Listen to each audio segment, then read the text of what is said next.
Hey, how's it going, everyone? Turn to my WWE Survivor Series 2019 pay-per-view. Of course, Survivor Series is the one out of year where Raw, SmackDown, and for the very first time this year, NXT go to war in head-to-head competition. And overall, like I say, coming out of Survivor Series, I thought it was a great show, honestly. I thought it was a lot of fun. I thought majority of the matches were great. There were some questionable bookings and, but that just comes with, WWE shows in general, where you got to get a few questionable bookings. Even though you have a majority of it's great, you always have those few things where you're just like, well, what the hell are they thinking? And it doesn't make a whole lot of sense. But like I said, that's just, every WWE show for the most part you get. But yeah, I thought it was a very fun show. Did a little to the expectations I had it at, where I thought it could have been one of the best pay-per-views in WWE history.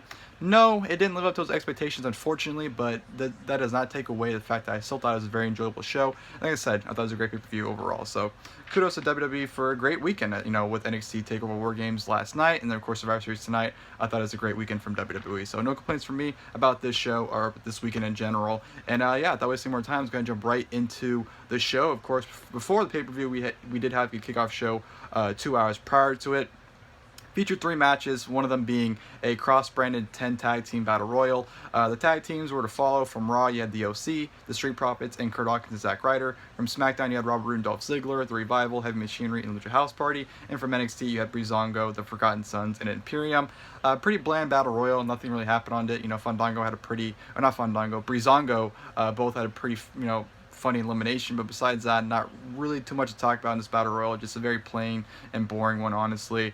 Came down to the Street Profits and Robert Roode and Dolph Ziggler, and somehow Robert Roode and Dolph Ziggler ended up getting the win for SmackDown. So SmackDown is up 1-0, which, yeah, by the way, this year the kickoff matches actually count to the score, unlike last year where they said that, SmackDown won but doesn't count, but this year they count. So logic there from WWE. But yeah, that battle royal was nothing. Like I said, won by Ziggler and Roode. Then, of course, we had a triple threat match for the NXT Cruiserweight Championship. Of course, Lio Rush defending against Raw's Akira Tozawa and SmackDown's Kalisto.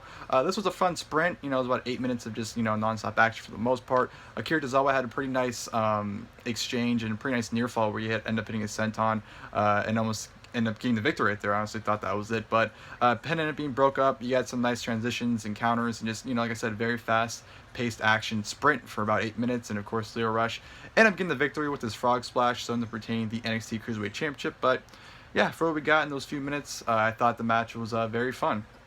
And then, of course, we go to, which was bumped onto the kickoff show, the Triple Threat Tag Team Champions Showcase match, essentially. The Viking Raiders, New Day, and Undisputed Era's Bobby Fish and Kyle O'Reilly. This match is very good. At first I thought it was very slow, and you can definitely tell, all 3 guys in the ring were kind of filling each other out. It was kind of a filling out process where it's kind of, they weren't really sure what to do with each other.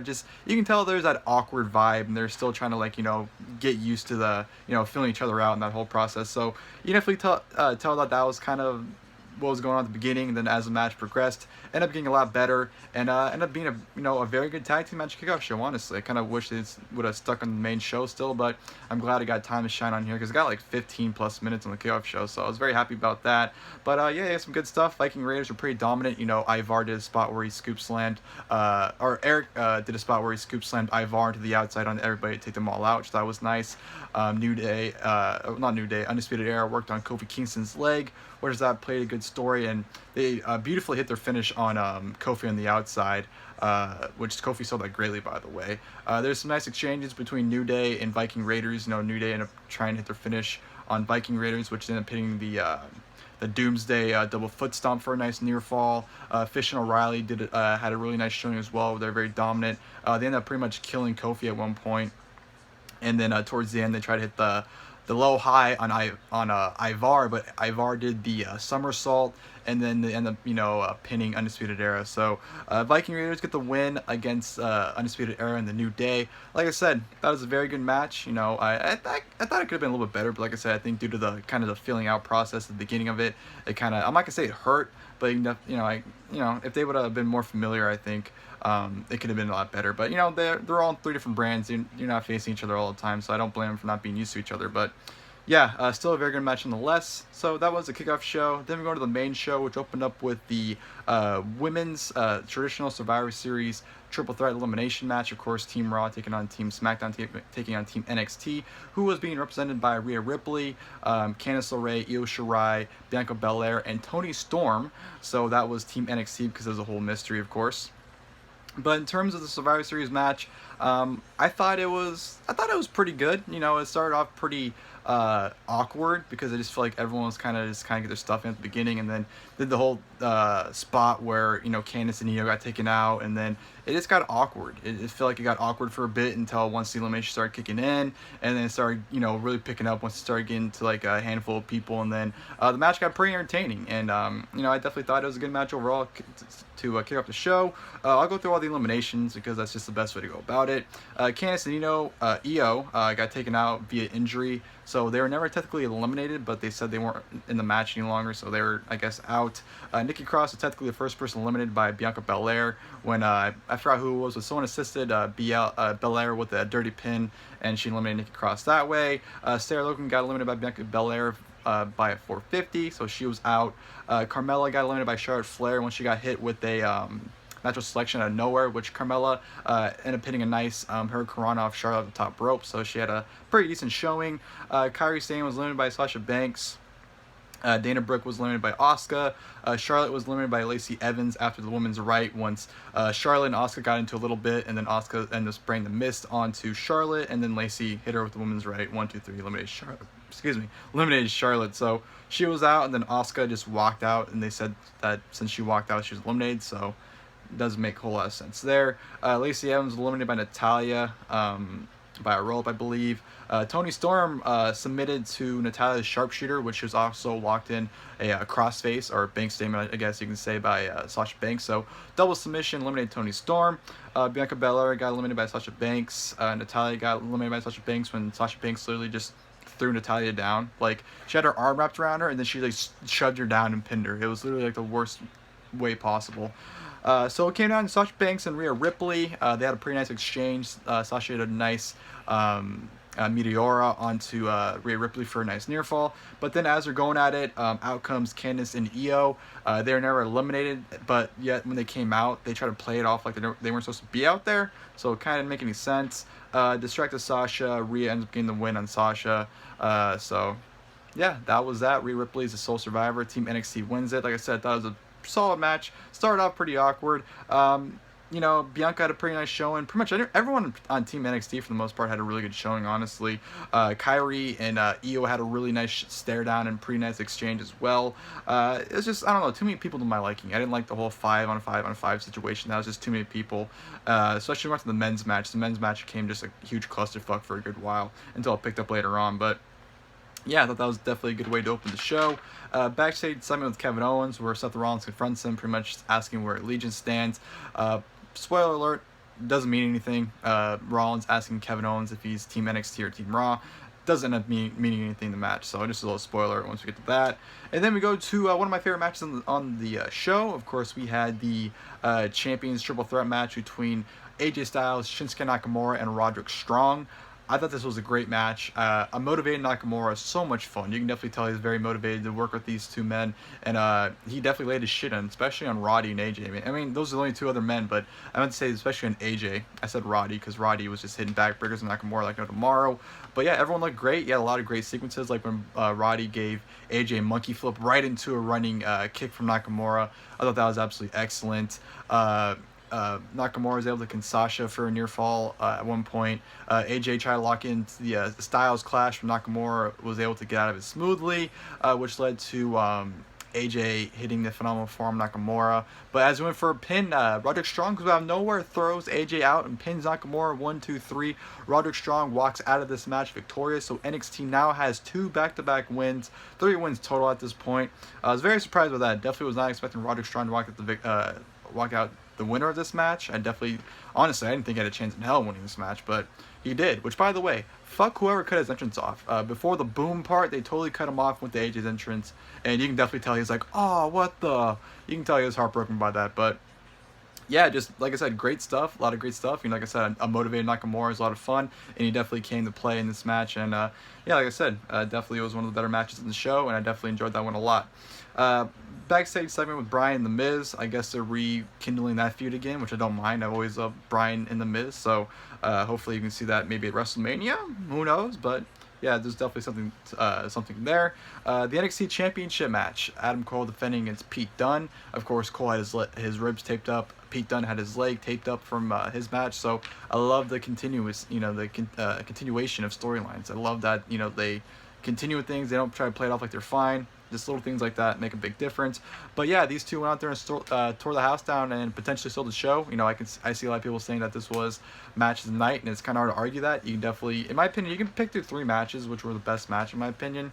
And this definitely was one of them. I thought him and Cole went out there and had a fantastic match, even though it was, they got a good amount of time too. They actually got more time than the Universal title match, which very surprised me. But Pete Dunne hit the bitter end very early on, like probably 5 minutes in the match, and Adam Cole kicked out of it, which is a huge shock. They had just a whole bunch of great sequences, especially the finish. The finish was absolutely insane. Absolutely loved that. But Adam Cole ended up hitting a Panama Sunrise onto the apron, which I thought for sure broke Pete Dunne's neck. Pete Dunne ended up snapping the fingers of Adam Cole and, went for the bitter end. But Adam Cole in midair countered the bitter end into a Panama Sunrise, followed by the last shot for the 1-2-3. Adam Cole retains the NXT Championship. Like I said, fantastic match. The ending sequence was fucking phenomenal. That counter of the bitter end into a Panama Sunrise popped me so hard. I love that spot, and I love that match as well. So kudos to both men, after especially Adam Cole, the bump he took last night at War Games. After that, to go out there and have a great match with Pete Dunne like that, tons of credit to him. But yeah, that was a lot of fun. Definitely loved that. Like I said, arguably match of the night without a doubt. Then we go to the Universal Championship match. The Fiend, Bray Wyatt, defending against Daniel Bryan. This was short. It was like 10 minutes, if that.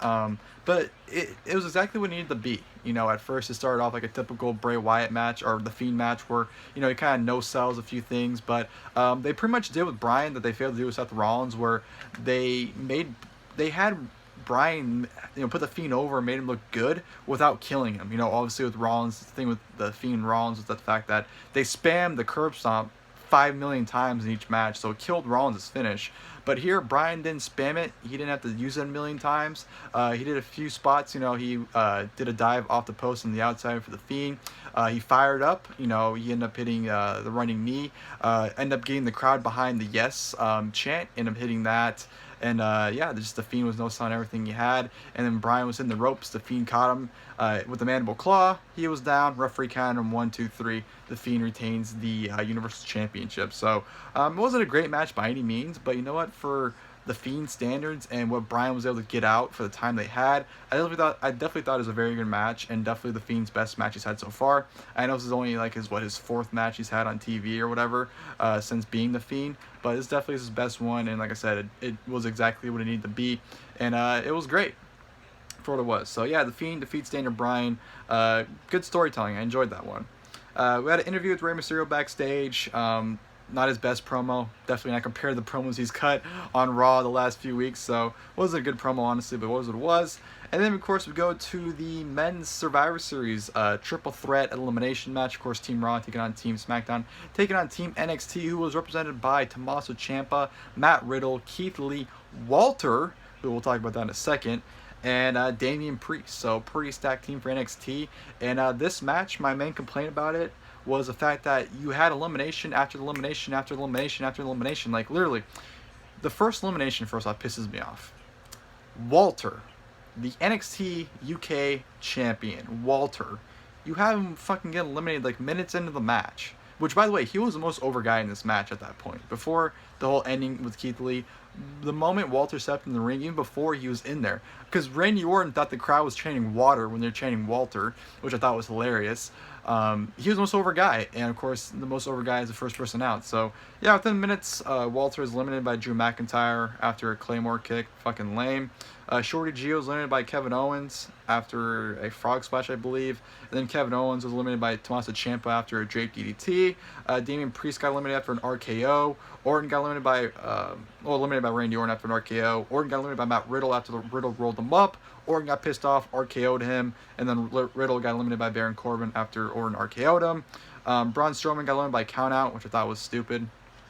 I mean, I get protecting him, but, like, come on. You had Walter job in minutes, but protect Braun Strowman. I understand completely different situations, but still, you know what I mean. Ricochet is eliminated by Baron Corbin by end of days. Ali got eliminated by the curb stomp. Drew McIntyre was eliminated by a spear from Roman Reigns. Corbin was eliminated by Tommaso Ciampa. Ciampa was eliminated by Seth Rollins after the stomp.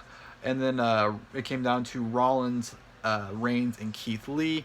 Rollins gets eliminated by Keith Lee. Yes, Keith Lee eliminates Seth Rollins after pretty much a jackhammer. And at this point, it comes down to Keith Lee and Roman Reigns. And before I get to the finish, I gotta say Keith Lee, star-making performance. His performance at the end was phenomenal. I also say Walter could have been better, but I don't know why they fucking had him lose in minutes. Shorty G had a really nice exchange with Ricochet this match as well. Seth Rollins was absolutely hated in this match. No one wanted to see him win at all. Ali was pretty over because obviously he's from Chicago and they're in Chicago, so he was over for that reason. I just felt like, everyone had a good showing. It was just the quick eliminations that killed it. Like, you had elimination after elimination. After elimination, I just feel like that really killed the momentum and really killed the vibe of the match as well. I don't know, it started off like, it was very similar to the women's one, where it started off like bad, but then somehow it progressed into like this awesome match. And I feel like that's exactly what happened here. The last, like, I don't know, 10 minutes of this match, 10-15 minutes I'll say, were awesome. I loved every second of it, especially the ending sequence with Roman Reigns and Keith Lee. That needs to be at WrestleMania. Keith Lee, Roman Reigns, book that shit. But Keith Lee hits the best fucking spirit bomb, not a Goku one, but hits a fucking amazing spirit bomb, power bomb onto Roman Reigns for a fucking 2.99999 count.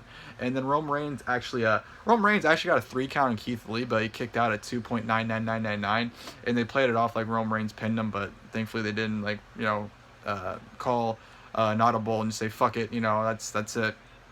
But yeah, Reigns and Lee have an awesome exchange, and Roman Reigns ends up hitting a spear on Keith Lee for the 1-2-3. So Roman Reigns wins it for Team SmackDown, I believe, at that point. I lost count of how many victories, but the end up total, actually, I believe at this point it was 3-2-1.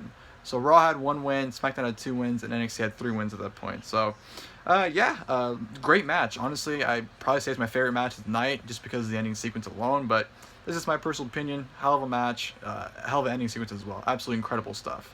We had a Becky promo, which she was very great. She was very passionate, and I thought, one of her better promos she's had in recent months. So good stuff there. And then, of course, we go to the no holds barred, no disqualification match for the WWE Championship. Brock Lesnar defending against Rey Mysterio. Right from the very get-go, Mysterio brings out a lead pipe. Brock's pretty much toying with him, stepping on the pipe, not letting him get it. F5ing him around, not F5ing him, I apologize. German suplexing him around to the point where Dominic comes out, ready to throw the towel in, but then Rey Mysterio low blows him, Dominic low blows him, and then Dominic and Rey are teaming on Brock, beating him with the chair and pipe, which this is an awesome moment for those two. Seeing Rey and Dominic team on Brock was absolutely awesome. They throw him in the ropes, hit a double 619. Dominic hits his frog splash followed by Rey, but then Brock kicks out at 2.9. Just awesome stuff right there. So this match at this point is getting really fun. And then Brock takes out Dominic with a German suplex. Rey jumps off the top rope right into an F5 from Brock. 1-2-3. Brock Lesnar retains the WWE Championship. Very short match. I would have liked to have seen this gone on 5 more minutes because this match is only like 7 or 8 minutes. A typical runtime for a Brock Lesnar match. But for the time we got, it was very fun. Like I said, the moment Dominic came out and got involved, I thought the match became very fun, and they had resort to their Eddie Guerrero tactics. You lie, you cheat, you steal, and they definitely tried to cheat to win. Unfortunately, it didn't work out in Rey's favor, but for the few minutes we got for those two, like I said, I thought it was a pretty fun match overall, so can't really complain, but I did expect a lot more. I really wish they would have utilized the no DQ stipulation a lot more, but I guess they really put it in there just for the Dominic situation. But yeah, like I said, for what we got, I thought it was a very fun match. And then, of course, we go to the main event, which definitely should not have main evented, but that's just my opinion. The Women's Champions Showcase Triple Threat match, Becky Lynch, Bayley, and Shayna Baszler. I'll tell you right now, this match is boring as shit. No one gave a shit about it. The match was very slow. No one cared. This definitely should not have main evented. Why it did, especially considering that there was no Ronda Rousey return, didn't make any sense. Did not make any sense at all, and I honestly don't have any good things to say about this match. I can't even remember a spot that happened. I know Becky got not like razor edge, but she kind of got slammed in the announce table, which is how she got taken out. But besides that, I really couldn't tell much about this match. Shayna Baszler ends up winning when her and Bayley are going at it for a little bit, ends up countering the elbow drop into the choke. Bayley eventually taps out and Shayna Baszler wins it. So end score: NXT had 4 victories, Raw had 2, and Raw had 1, and SmackDown had 2. I apologize. So NXT ends up winning the night, of course, and I'm surprised with that. You know, I thought NXT might have tied, or at least, very least, had like the second place or whatever. But definitely did not see NXT getting 4 victories out of the 7 matches. Definitely did not see that happening. But that's one way to put them over. And you know, Shayna Baszler wins main event. As she's celebrating, Becky decides to take her out, gives her a leg drop through the table. And that was that. So you put Shayna Baszler over, and then you have Becky beat her ass afterwards and make it seem like Becky won the match. So I don't know. No Ronda Rousey return, which I thought that's why that match was main eventing, for Ronda to come back, but obviously it didn't happen. So yeah, that match main eventing honestly was a waste of time and definitely shouldn't have. It was honestly the worst match in the show. It's funny how the main event ended up being the worst match in the show, but it is what it is. You know, if Ronda's not back, they definitely need to do Becky and Shayna at WrestleMania, if you ask me. But I don't know. Terrible way. That was a bad main event to close a great show, what I thought, honestly. Like I said, I thought Survivor Series, for the most part, was a great and fun show. I honestly enjoyed it. I didn't think anything really was bad besides the main event. But, yeah, like I said, you know, you had some questionable booking, but that just comes with every WWE show, honestly. So that was nothing new. But yeah, like I said, that WWE did a great job tonight. Didn't live up to the expectations I had it at, but like I said, I still thought it was a great show. I had a fun time with it. I didn't enjoy it as much as NXT TakeOver War Games last night, but you know what? 2 great wrestling shows. I can't complain. You know, I enjoyed both of them a lot, so why am I going to sit there and complain that one wasn't better than the other one? I'm just glad that both were great shows. So yeah, hope you guys enjoyed the video. If you guys did, please feel free to leave a like below. And of course, until next time, I'll see you guys later. Thank you guys for watching the video.